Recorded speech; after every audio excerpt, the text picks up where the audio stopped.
coming up for The Exorcist, Season 2, Episode 2, Safe as Houses, and I was definitely really looking forward to this episode. As you guys know, I really loved last week's premiere, and especially the way it left off. I was very interested in seeing where it was really going to go. And while I don't think this episode was as strong as the premiere was, I still really love this episode. There's still a lot of interesting stuff going on here, and for the most part, we're going in a very different direction, and that's exactly what I want this show to do. I don't want this to just be a rehash. This does seem to be very different so far, and that's something I do definitely like, but we're just going to get into it. So we start off, and we start with the Vatican's Office of Exorcism, and we see a very familiar face, that of course being Father Bennett, who is the only one of three characters, the others being Father Tomas and Marcus, who are actually returning to this show.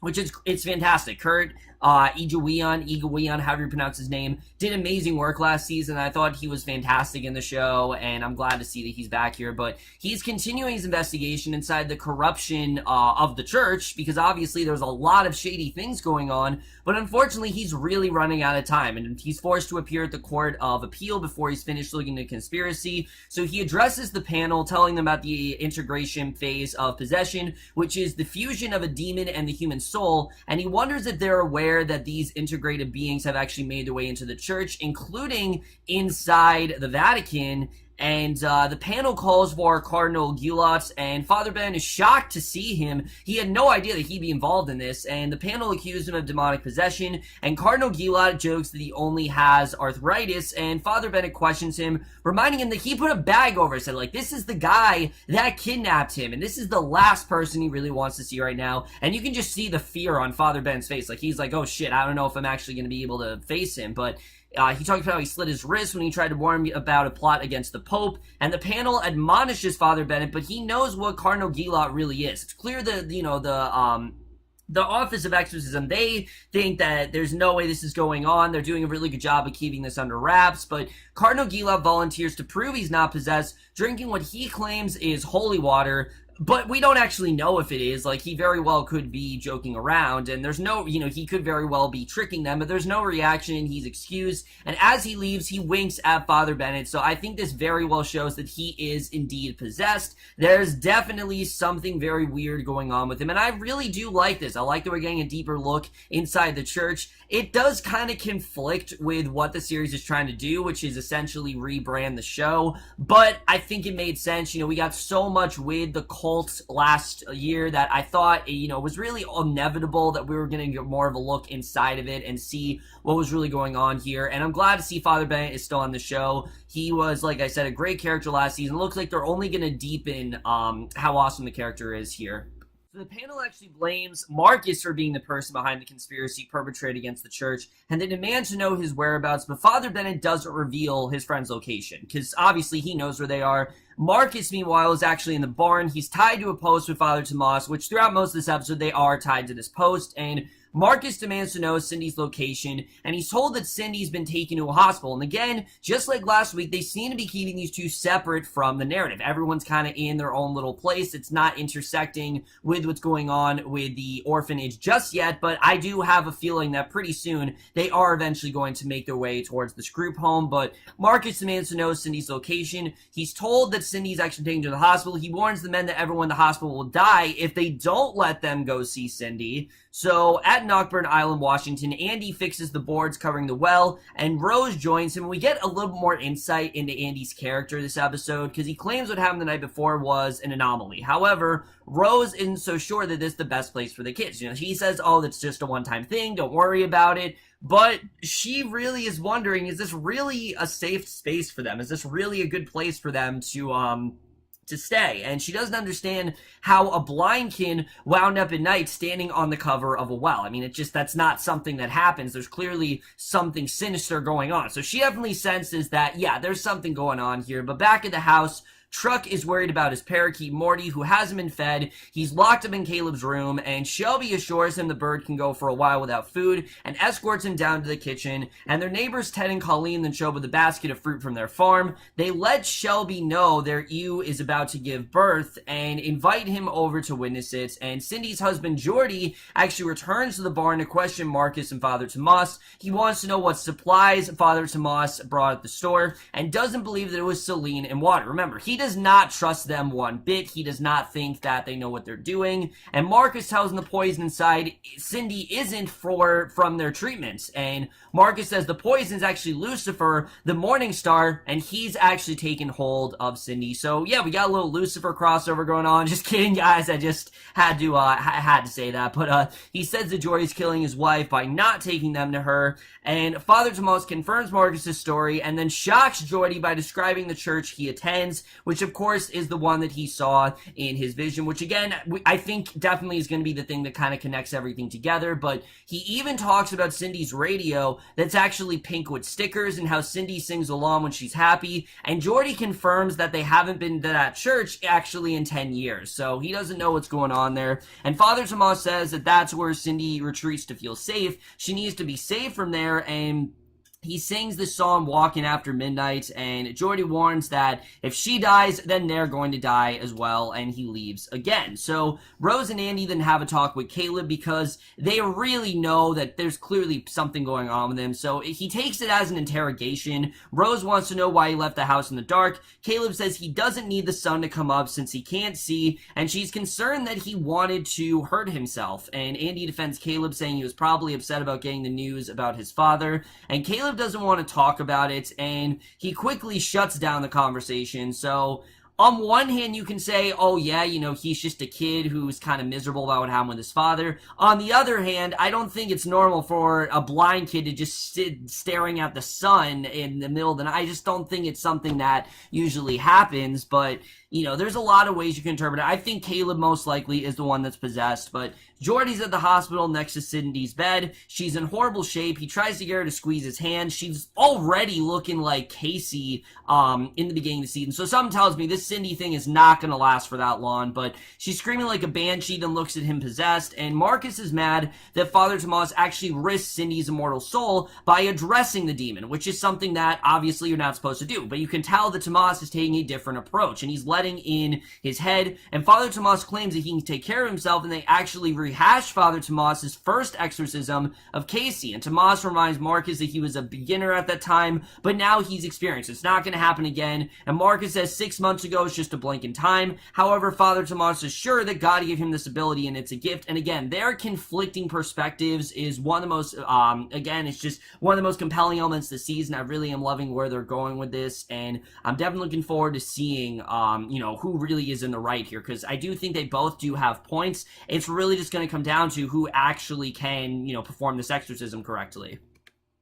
Marcus is angry because he's actually worked with other exorcists who paid for taking unnecessary risks. He watched a friend walk into a room with a demon and not leave for 6 months. He was ruined, and that's what happens when the darkness gets inside. So Father Tomas remains stubborn, and Marcus simply hates the fact that God chose him. He feels like, he would have been a more fitting choice, and you can definitely tell that what Cindy said to him, even though she was possessed, it is very much true. He does not feel like Father Tomas is fitted enough for this task. You can tell the jealousy is really starting to seep in him, and I think it could become a real problem, definitely, because it seems like he's so focused on, what Father Tomas is doing, him deviating from his requests, that he's kind of going to lose sight of what's actually the problem. So Rose and Andy then have another talk. She informs him that she must file reports, and Andy says that she only needs to file it if she thinks Caleb is at risk in his home, and worried that simply filling the report actually jeopardizes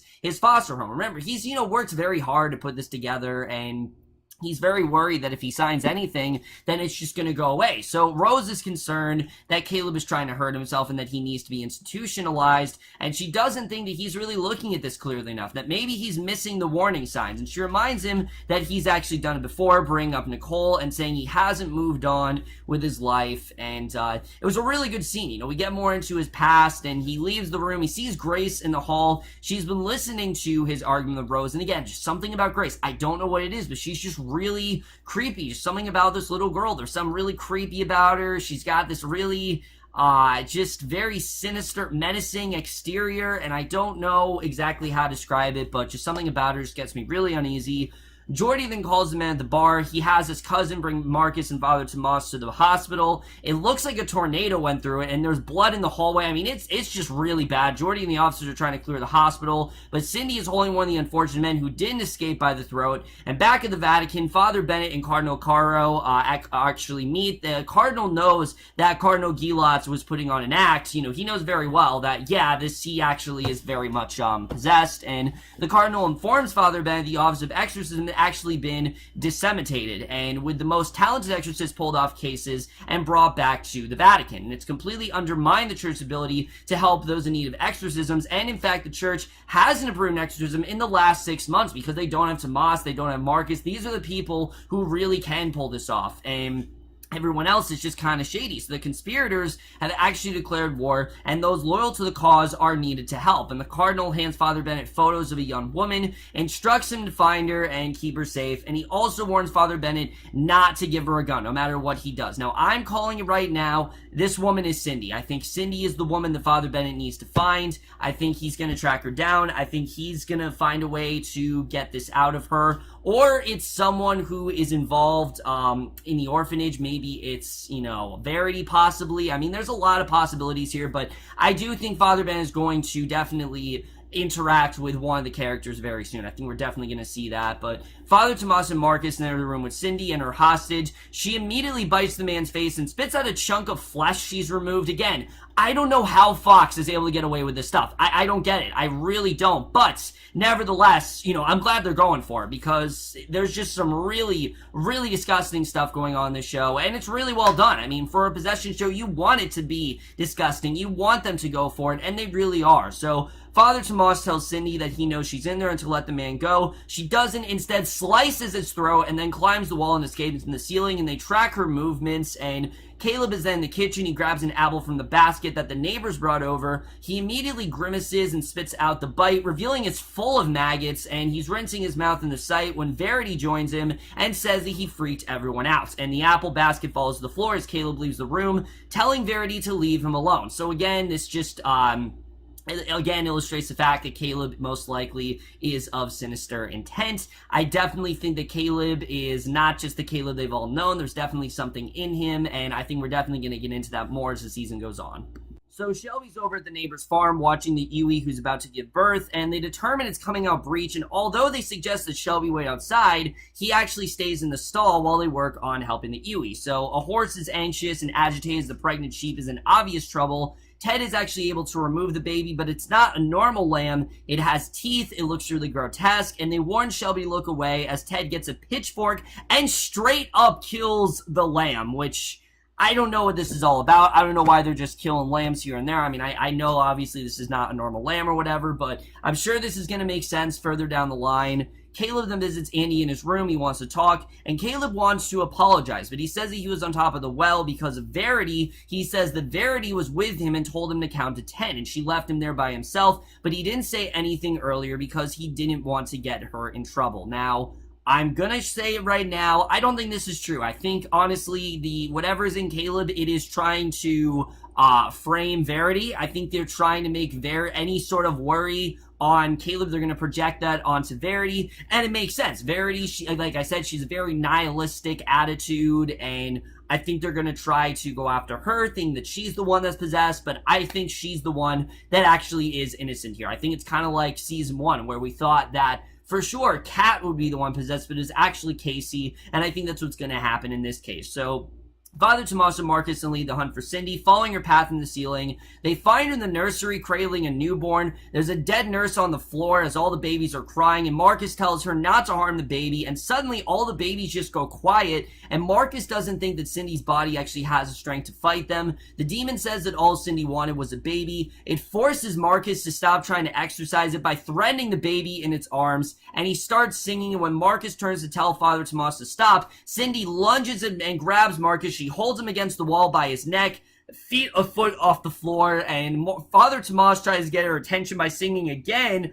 Cindy actually releases Marcus and the baby, and Father Tomas then makes a run for it with the baby as Marcus holds Cindy on the ground, continues the exorcism, and Shelby's then out in the woods. She's reading the Bible with a flashlight, while around him he hears sheep and other screams. He's freaking out, begins running through the forest. So there's definitely something very strange in the woods, but Andy confronts Verity, wanting to know about Caleb. He very well thinks that, yes, what Caleb said is true. There's nothing that proves against it, so he's just going to stick with the story that, yes, Verity is definitely at fault here. And she admits it was stupid, but it's actually rite of passage, and she did it when she got to Andy's place. She thinks she might have pushed him too much, and Andy agrees. He can't believe she left him out there by himself, and Verity has no idea what he's talking about. So yes, part of the story is very much true, but I think Verity thought Andy was clearly talking about something else, and again, that just makes me think that whatever's in Caleb, it's trying to frame Verity. She's angry that Andy actually believes Caleb's story, asking why she would lie about this, and Andy reminds her of her history of destructive behavior, telling her to put the whole house at risk, and if Rose reports this, the house is going to be shut down. And she's astonished that Andy thinks she would actually hurt Caleb, when it's clear that Verity, you know, even though she's very dark and she has this weird sort of violence attitude, she definitely cares about everyone there. She would not hurt them. She kicks him out of her room as he opens the door. Grace is once again staying in the hallway. She doesn't want to leave the house. He gives her a big hug. She begs Andy not to let Rose take her away. Again, I don't trust Grace one bit. Just something about her. Very creepy little girl. Reminds me of like Poltergeist and Ouija, and I just don't trust her one bit here. And like I said, I think Caleb very much is lying. I don't think that this is actually true. I think he's trying to frame Verity. I think we see here that Verity very much does care about these people, and I think definitely whatever's going on with Caleb, Verity is definitely not the problem here. So back at the hospital, Father Tomas and Marcus have actually pinned Cindy on the ground. Jordy watches through the window. The demon tries to bargain with Father Tomas, and if he lets it in, it will actually let Cindy go. But Father Tomas responds by continuing to pray. Unfortunately, the demon's able to make Father Tomas look at it instead of Marcus. His eyes roll up, and Father Tomas is once again inside himself.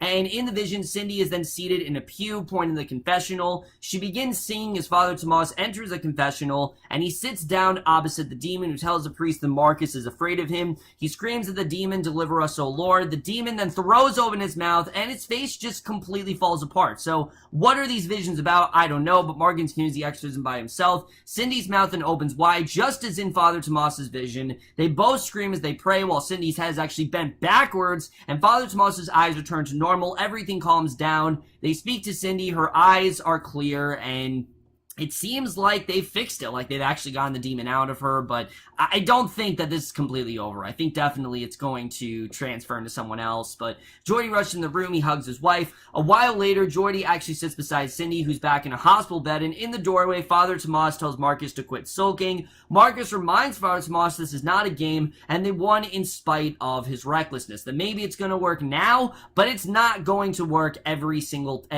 time, and he really does need to change things up. And Father Tomas is sure that he is responsible for exorcising the demon, that singing to Cindy actually worked. And he says the song came from inside Cindy, and it was the key to saving her. So he is very confident in what he did, while Marcus, you can tell, is very hesitant. And again, I think this is just going to come down to them going to the group home and seeing who they can actually save there. But Jordy interrupts their argument and tosses them car keys. Father Brandon watches as Cardinal Caro is taken away. He calls Marcus, warns them to get as far away from where he is as possible. The Vatican has actually been compromised, and Father Ben says he'll find him, and for Marcus not to contact him. So Andy, I think that definitely is very interesting wherever that's going to go, but basically, you know he's going to meet up with Marcus and Father Tomas very soon. Andy lets Rose know that Caleb was actually embarrassed, and that standing on top of the well is apparently just a rite of passage ritual. And Andy apologized for not knowing was collective bonding experience for the kids,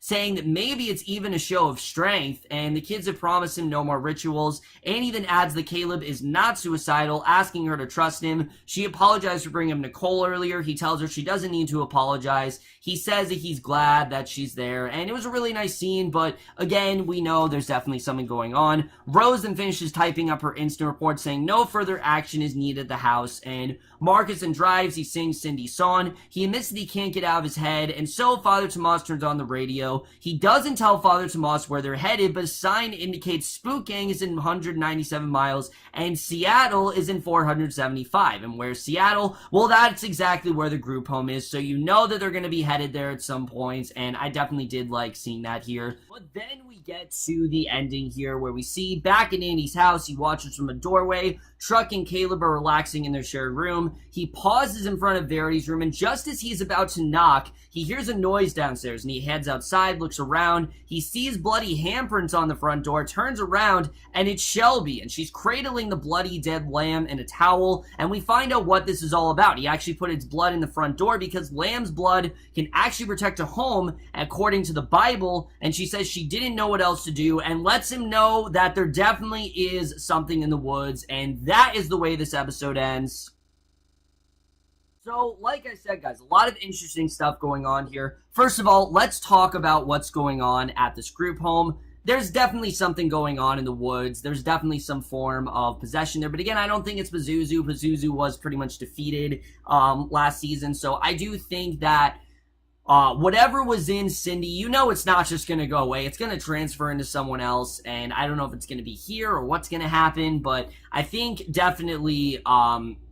you know, what Shelby said is very much true. There definitely is something in the woods. And I think Caleb is most likely possessed. I don't think what he said about Verity is actually true. I think he just, again, the demon is projecting any sort of false, any sort of suspicion and accusatory attitude of him and putting it onto Verity. Now, at this point, Andy let it go, but I don't think that the demon is going to. I think the demon's just going to continue, and we'll have to see the way that's really going to turn out. You know, Tomas and Marcus are going to end up there. You know, he said they're going to Seattle, so we'll have to see what happens with that. As far as the way this worked for Tomas, I think the demon wanted Tomas to get his way. I think he's honestly trying to turn Tomas and Marcus apart. We already are kind of seeing how it's turning them against each other, and I think that's really what this demon's all about. It's trying to get these two against each other, and it's trying to get them to just really just argue, and again, distract them from the real evil at hand. And I'm looking forward to seeing really where that's going to go. I think all that's really interesting.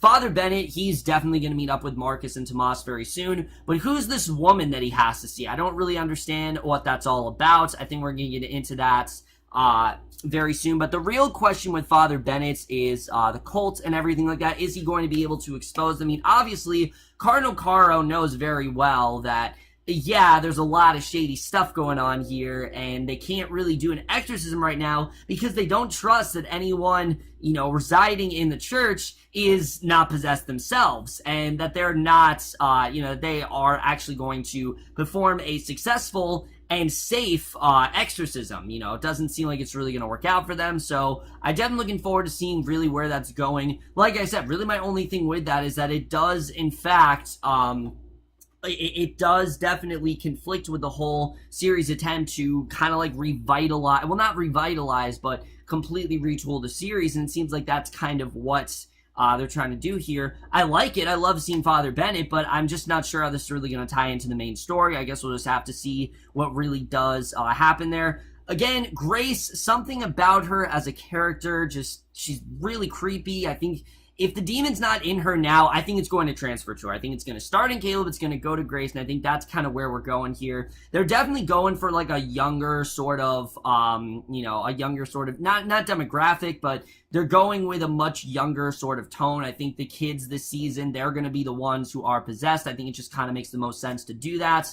Verity, it's definitely not going to happen to, because that's the one we suspect, and I think we saw this week that Verity really does care about these kids. She seems to have genuine devotion for most of them, and I definitely did like seeing that. We don't know a ton about Andy right now. We know obviously things did not work out between him and Nicole, and him and Rose do in fact have a past. I'm sure we're definitely going to get more into that very soon. I think definitely what's going on there is definitely very interesting. Overall, guys, I really did enjoy this episode. I'm really liking where the season is headed so far, and I'm definitely giving The Exorcist Season 2, Episode 2, Safe as Houses, a B+. Guys, from this episode of The Exorcist, most guys thought this episode overall, left your thoughts, and I really am liking where this season is headed. But that's it for this video. Hope you guys enjoy. We'll see you guys in my next video, and we'll see you guys for that. Okay, bye.